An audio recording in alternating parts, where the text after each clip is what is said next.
이사야 40장 1절에서 2절까지의 말씀입니다. 너희의 하나님이 이르시되 너희는 위로하라. 내 백성을 위로하라. 너희는 예루살렘의 마음에 닿도록 말하며 그것에 외치라. 그 노예의 때가 끝났고 그 죄악이 사하심을 받았느니라. 그의 모든 죄로 말미암아 여호와의 손에서 벌을 배다 받았느니라 할지니라 하시니라. 아멘. 성탄의 은혜가 우리 모든 성도님들과 가정에 충만하기를 주의 이름으로 축원을 드립니다. 우리 옆에 분들과 인사합시다.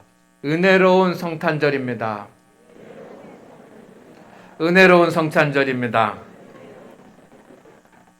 할렐루야. 진정으로 우리에게 기쁨이 되고 하나님 앞에 영광이 되는 오늘 성탄절이 될 것을 믿습니다. 하지만 성탄절은 우리 교회와 또 우리 성도들만을 위한 성탄절은 아닙니다. 온 세상을 위한 성탄절입니다. 주님께서 베들레헴 말 구유에 인간의 몸을 입고 오실 때 믿는 사람들만을 위해서 오신 것이 아니고 온 세상 사람들을 위해서 오셨습니다. 온 세상 사람들을 위해서 성탄하셨습니다. 그러니 진정한 의미의 성탄은 교회의 성도들과 교회만을 위한 잔치가 아니라 온 세상 사람들을 위한 그런 잔치가 되어야 될 줄로 믿습니다. 성도 여러분, 우리는 벌써 2년째 코로나19 가운데서 성탄절을 맞이하고 있습니다. 성탄절의 그 기쁨과 감사와 이런 그 흥분되고 설레고 하는 그런 모습이 세상에서 좀 이렇게 자취를 감춰가고 있습니다. 너무나도 힘들기 때문 아니겠습니까?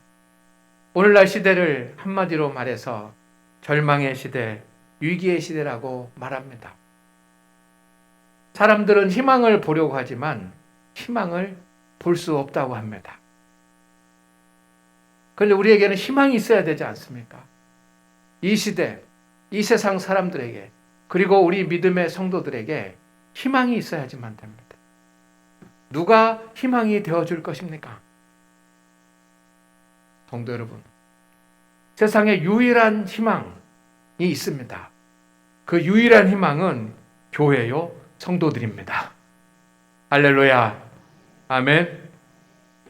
교회가 지구촌이라고 하는 이 큰 공동체에 교회와 성도들이 가장입니다. 그래서 교회가 희망이 되고 성도들이 이 세대의 희망이 되어야지만 됩니다.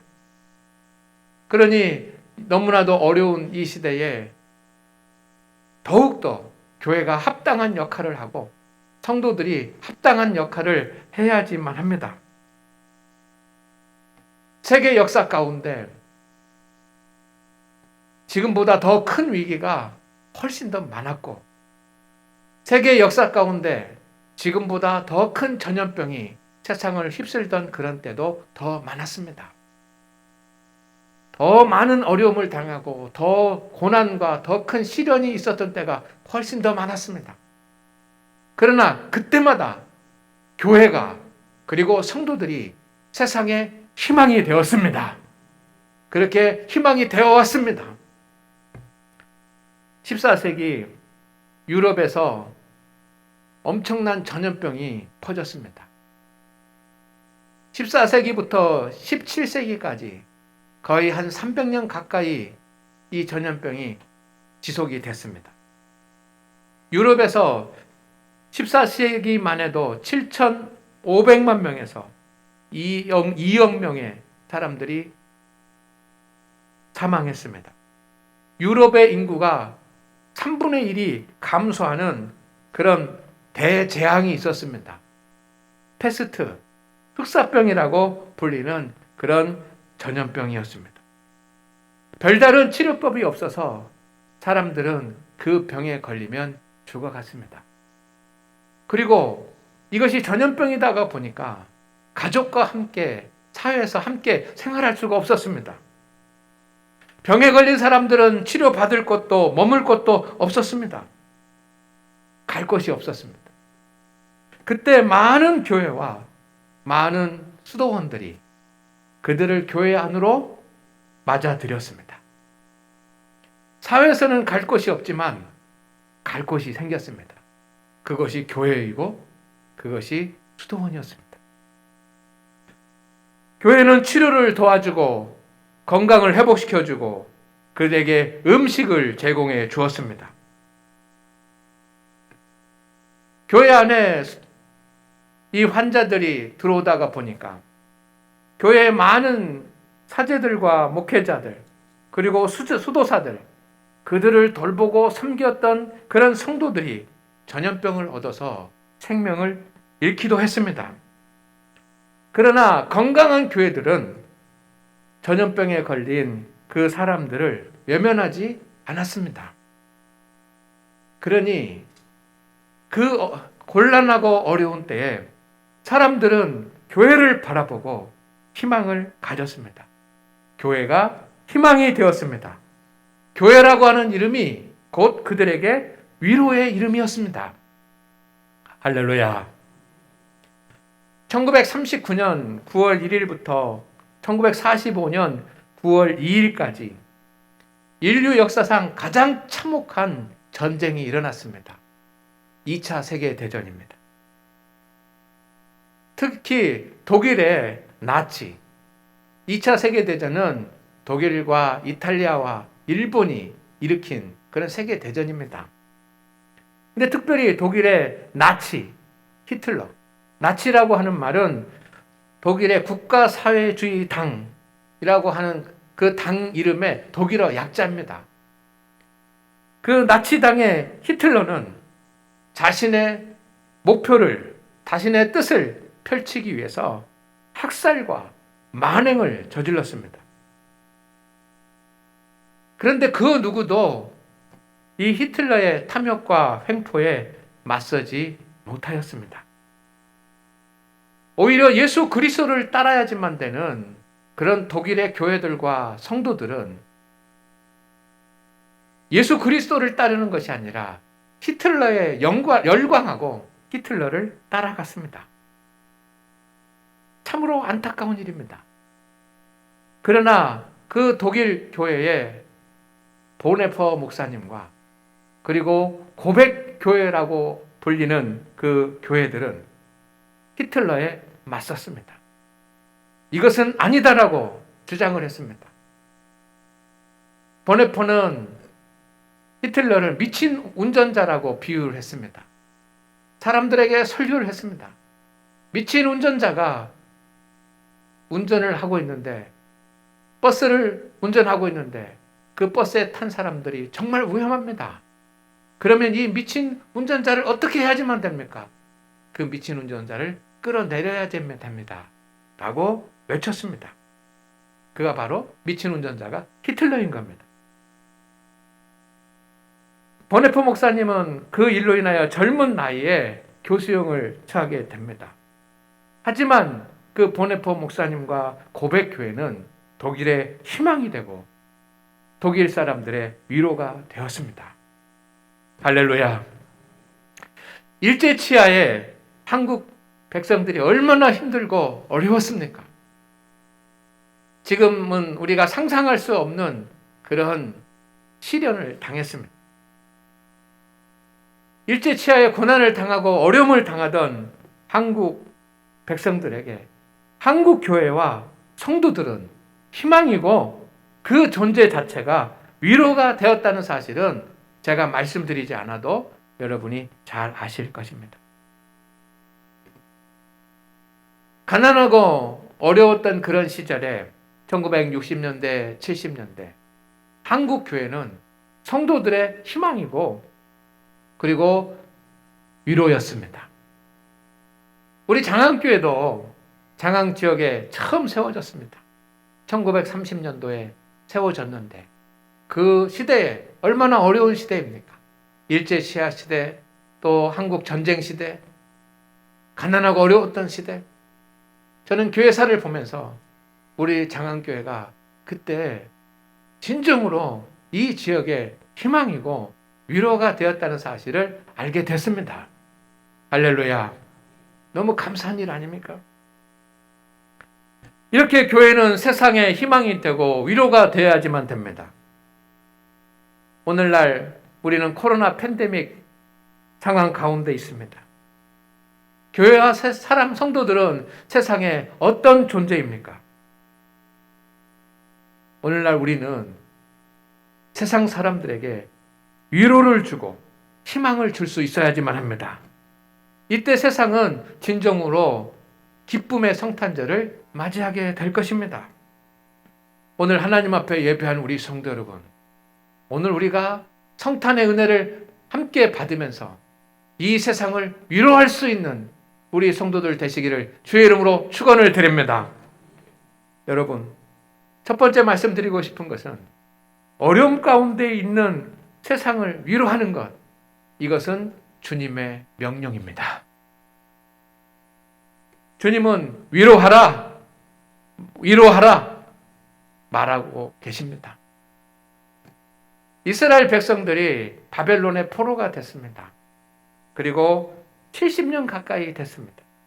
그때가 기원전 한 538년 이전입니다. 포로로 백성들이 바벨론으로 잡혀갔고 예루살렘, 이스라엘은 황폐했습니다. 그래서 이스라엘의 수도였던 예루살렘은 너무도 황폐해서 사람들이 살 수 없는 땅이 되었습니다. 백성들은 궁핍했고 가난했고 질병 가운데 죽어갔습니다. 나라도 없으니 그 어떤 보호도 받을 수 없었습니다. 그때 하나님의 명령이 내려졌습니다. 예루살렘을 위로하라. 그들을 위로하라. 라고 하는 주님의 명령이 내려졌습니다. 성도 여러분, 따라합니다. 위로가 필요한 세상. 위로가 필요한 세상. 오늘 세상은 위로가 필요합니다. 저도 위로가 필요하고 여러분도 위로가 필요합니다. 동시에 세상도 위로가 필요합니다. 코로나19 시대를 사는 사람들이 이제 많이 지쳤습니다. 몸도 마음도 그리고 삶의 근간이 흔들리는 사람들도 많습니다. 국가가 많은 것들을 해줘야 되지만 국가가 모든 것을 다 해줄 수도 없습니다. 그러니 사람들은 절망하는 사람들이 많아지고 절망이 깊어지면 우울에 빠지고 우울이 깊어지면 분노하는 사회가 되어가고 있습니다. 이것이 우리 사회의 참으로 안타까운 일입니다. 이때 사람들에게 필요한 것은 위로 아닙니까? 사람들이 평안을 얻어야 되고 새 힘을 얻어야지만 되고 그리고 능력을 얻어야지만 됩니다. 그래서 세상 사람들이 모든 사람들이 다시 일어서야지만 됩니다. 이렇게 모든 사람들이 다시 일어설 수 있도록 따뜻하고 희망을 주는 위로가 필요합니다. 위로의 말 그리고 위로의 사건이 필요합니다. 하나님은 오늘 말씀을 통해서 이스라엘 백성들에게 이제 고난의 때가 끝났다. 하나님께서 모든 죄를 다 용서해 주셨다라는 하나님의 말씀을 전하고 위로하라고 합니다. 이게 무슨 뜻입니까? 하나님께서 새 일을 행하시겠다라고 하는 희망과 위로의 메시지를 전하라고 하는 것입니다. 하나님께서 새 일을 행하시고 하나님이 역사의 주관자가 되신다라고 하는 것을 전하라고 하는 것입니다. 여러분, 우리가 누가 세상의 위로가 될 수 있습니까? 이 힘들고 고단한 세상에 여러분 누가 이 세상을 위로할 수 있는 위로자가 될 수 있습니까? 위로자는 누구입니까? 하나님은 오늘 말씀에 따라합니다. 너희는 위로하라. 할렐루야. 너희는 위로하라고 그럽니다. 누가 세상의 위로자가 되어야지만 됩니까? 너희입니다. 이 너희는 누구입니까? 이사야 선지자를 통해서 주의 말씀을 듣는 사람들입니다. 선지자들일 수도 있고 당시에는 제사장들일 수도 있고 믿음 가운데 깨어 있었던 하나님의 말씀이 그의 심령 가운데 들렸던 믿음의 성도들일 수 있습니다. 오늘날로 말하면 너희는 누구입니까? 우리는 쉽게 알 수 있습니다. 그들이 누구입니까? 바로 교회이고 우리 성도들입니다. 저와 여러분들인 줄로 믿습니다. 우리도 위로 받아야지만 됩니다. 한 해 동안 살아오시면서 여러분 많이 지치고 힘들고 어려운 일들이 우리 가운데 있습니다. 주님, 내가 세상을 위로하기 전에 나도 위로 받아야지만 됩니다. 라고 말할 수 있습니다. 주님, 우리도 힘들고 어렵습니다. 시간이 없습니다. 여유가 없습니다. 라고 말씀할 수 있습니다. 그러나 주님은 세상을 위로하라고 말씀하십니다. 이것은 권유가 아니고 명령입니다. 그러니 이 성탄절에 오늘 우리가 말씀을 들으면서 깨달아야 될 것은 이제 교회와 성도들이 세상의 위로자가 되기를 주의 이름으로 축원을 드립니다. 우리 교회가 그렇게 돼야 됩니다. 이것이 교회의 사명 중에 하나 아닙니까? 여러분, 주님이 오늘 말씀하십니다. 따라합니다. 마음에 닿도록 위로하라. 마음에 닿도록 위로하라. 위로가 무엇입니까? 위로는 사전에 이렇게 되어 있습니다. 괴로움이나 슬픔을 달래주는 말이나 행동. 이것이 위로입니다. 세상을 살아가면서 괴롭고 힘들고 슬픔 가운데 있는 사람들을 달래주고 또 그들을 달래주는 행동을 해야지만 됩니다. 그런데 어떻게 하라고요? 마음에 닿도록 위로하라고 말씀하십니다.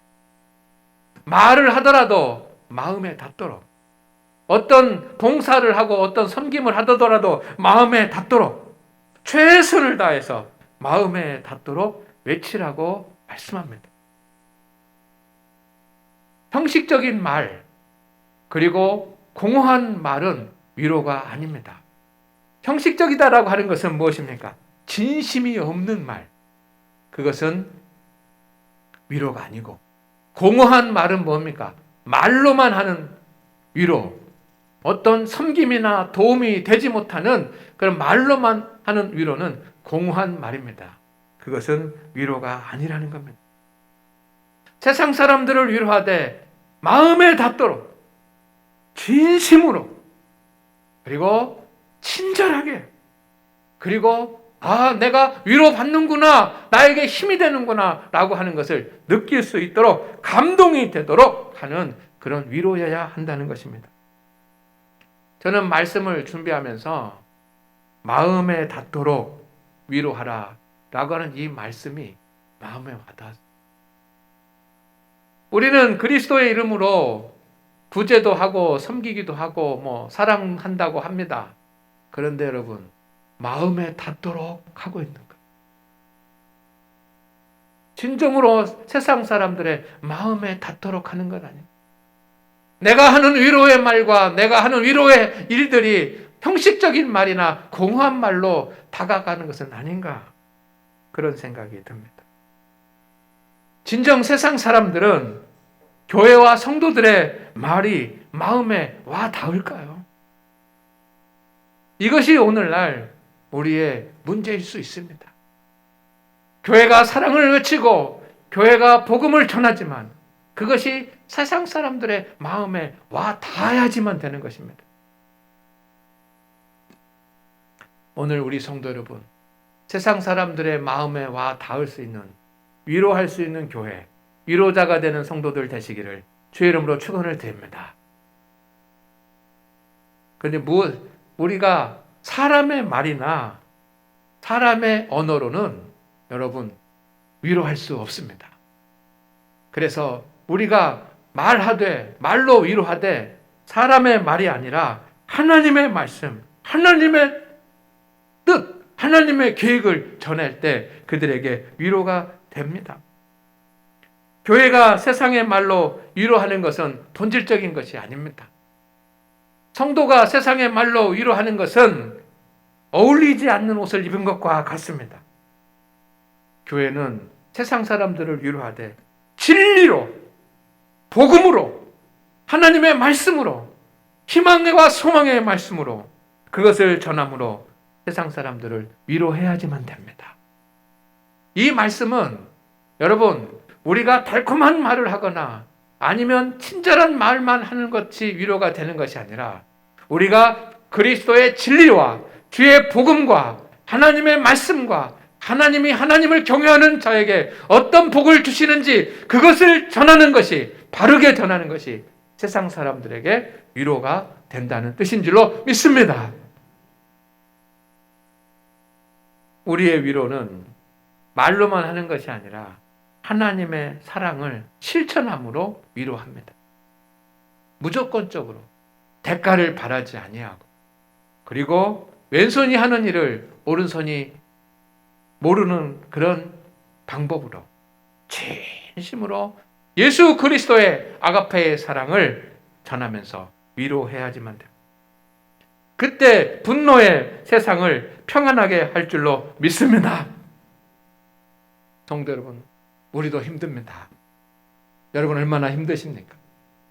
그러나 우리가 하나님으로부터 위로받고 또 세상 사람들로부터 위로받는 것만이 정말 전부가 아니고, 이제 우리가 연약하고 우리도 힘들지만 여러분 세상 사람들을 위로하라고 하는 것이 주님의 말씀이니, 이제 2022년에는 우리 모두가 다 세상 사람들의 마음에 와닿도록 위로할 수 있는 성도, 위로할 수 있는 교회가 되기를 원합니다. 그것이 진정한 성탄의 절기를 보내는 큰 믿음의 사람들의 행동과 모습 아니겠습니까? 성도 여러분, 세상을 위로하는 교회가 되기를 주의 이름으로 축원을 드립니다. 저는 우리 교회가 진정으로 우리 장항지역과 서천지역을 위로하고 희망을 줄 수 있는 교회가 되기를 원합니다. 이것이 우리가 해야지만 되는 가장 큰 선교요 전도 아니겠습니까? 위로하고 하되 공허한 말로 하는 것이 아니라 마음에 와닿다. 이 장항지역 사람들에게, 서천군 지역 사람들에게 마음이 와닿도록 위로할 수 있는 그런 교회가 되기를 소망하면서 세 가지 위로를 생각해 봤습니다. 첫째는 고난 중에 있는 약자를 위로하는 교회가 되기를 원합니다. 코로나19로 고통 중에 있는 사람들이 있고, 그리고 세상은 부유하게 됐지만 그래도 이 세상에는 소외돼서 홀로 살아가는 사람들이 있고, 경제적으로 가난해서 고통 중에 있는 사람들이 있고, 그리고 어떤 일로 인하여 슬픔과 아픔 가운데 있는 사람들이 있습니다. 그들을 위로해야 되지 않겠습니까? 예수 그리스도께서 우리 교회와 우리 성도들을 통해서 그 일을 행하시기를 소망합니다. 이때 주님께 쓰임 받는다고 한다면 얼마나 감사한 일이겠습니까? 우리 교회와 우리 성도 여러분이 고난 중에 있는 약자들을 위로합시다. 마음에 와닿도록 위로할 수 있기를 주의 이름으로 축원을 드립니다. 두 번째는 절망 중에 있는 세대를 위로합시다. 결손 가정들이 많이 있습니다. 거기서 자라는 어린 아이들이 있습니다. 청년들은 미래가 열리지 않아서 답답해하고 고난해하고 있습니다. 외로운 노후를 보내는 노년의 세대들이 있습니다.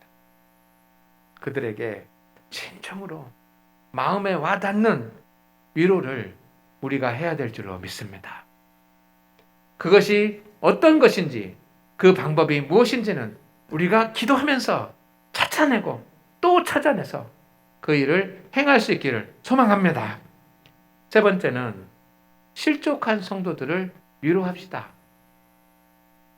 여러 가지 이유로 믿다가 낙심하여 주님을 떠난 사람들이 있습니다. 우리 교회뿐만 아니라 여러분 이 지역의 많은 사람들이 여러분 믿다가 낙심하여서 어떤 일로든지 믿다가 낙심하여서 주님을 떠나는 사람들이 그들의 마음에 와 닿도록 우리가 위로자가 될 수 있기를 주의 이름으로 축원을 드립니다. 2022년이 시작이 됩니다. 우리 교회는 선교부도 있고 사회부도 있습니다. 그래서 선교부나 사회부를 통해서 세상을 위로하는 그 귀한 일들을 우리가 감당하고 우리 모든 성도들이 또 각자의 삶의 자리에서 세상을 위로할 수 있는 그런 성도들이 되기를 소망합니다. 우리 모두 마음을 모아서 세상을 위로하는 교회로 거듭나기를 소망합니다. 왜냐하면 주님께서 위로자로 오셨고 주님께서 우리를 위로해 주시니 우리도 세상을 마음에 와 닿도록 위로하라고 하는 주님의 말씀을 따라야 될 줄로 믿습니다. 마음에 와 닿는 위로의 교회가 되는 것, 세상 사람들의 마음에 와 닿도록 위로하는 교회가 되는 것, 이것이 온전한 성탄절을 맞이하는 교회의 책임이고 자세일 줄로 믿습니다. 그런 영광스러운 교회 되기를 주의 이름으로 축원을 드립니다. 기도합니다. 주님, 세상에는 위로자가 필요합니다. 그래서 주님께서 위로자가 되시기 위해 우리 가운데 오셨으니 우리 모든 성도들을 위로하여 주시옵소서. 또한 우리 장안교회가 이 세상을 위로하는 교회, 장안교회 성도들이 세상을 위로하는 교회가 되게 하여 주옵소서. 고난 중에 있는 약자를 위로하게 하옵소서. 절망 중에 있는 세대들을 위로하게 하여 주옵소서. 실족한 성도들을 위로하게 하여 주옵소서. 예수님의 이름으로 기도드립니다. 아멘.